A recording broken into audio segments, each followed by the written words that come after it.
We all Indians are ready to celebrate our 74th Independence Day on 15th August.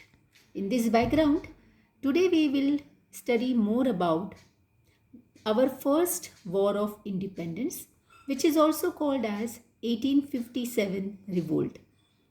Now, what is revolt? Revolt is nothing but the act of armed resistance to an established government or a particular leader. Now, revolt is due to unfair treatment. This rebellion can be peaceful or violent, it can be collective or individual. Revolt is also known as uprising, mutiny, revolution, disobedience. So, in this lesson, particularly, we are going to study about revolt which occurred in the year 1857. Students, you closely studied how ambitions of mercantile East India Company made them to annex Indian states during 1757 to 1857. Instead of direct military attack, they used a variety of political and economic methods to annex an Indian local rulers. Policies which they applied were subsidiary alliance, claim of paramountcy, and the doctrine of lapse. So, you must recollect here how at last in 1856 company took over Awadh under the doctrine of lapse and how people of Awadh were enraged the way their Nawab was humiliated. So, these various policies of the East India Company had various effects on different people. People like kings and queens, peasants, zamindars or moneylenders, and soldiers. Particularly now we will talk about Nawabs and Rajas, how they lose their power. Since mid 18th century, local rulers like these Nawabs had seen their power destroying. They lost their authority and honor. Residents who were political agents of East India Company were posted almost in all courts of Indian rulers to give them so-called political advice.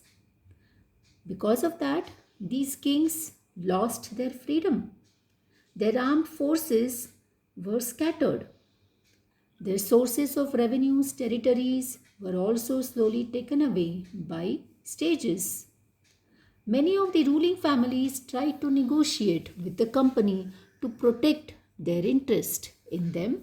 Rani Lakshmibai of Jhansi wanted the company to recognize her adopted son as the heir to the kingdom after the death of her husband.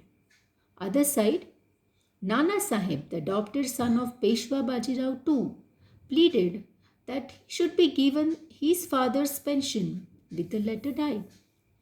However, the company, confident of its superiority and military powers, turned down these requests. Awadh, which we discussed in the beginning, was one of the last territories to be annexed. In 1801, a subsidiary alliance was imposed on Awadh, and finally in 1856, it was taken over by East India Company. Under direction of Dalhousie, the territory was being it was declared that territory was being misgoverned and British was needed to ensure proper administration. So when Awadh was annexed, the estates of zamindars and talukdars were confiscated. High posts and handsome salaries were given to the British. These all acts caused frustration among the people of Awadh. And you must have studied in detail about the causes of decline of Mughal Empire during 17th and 18th century.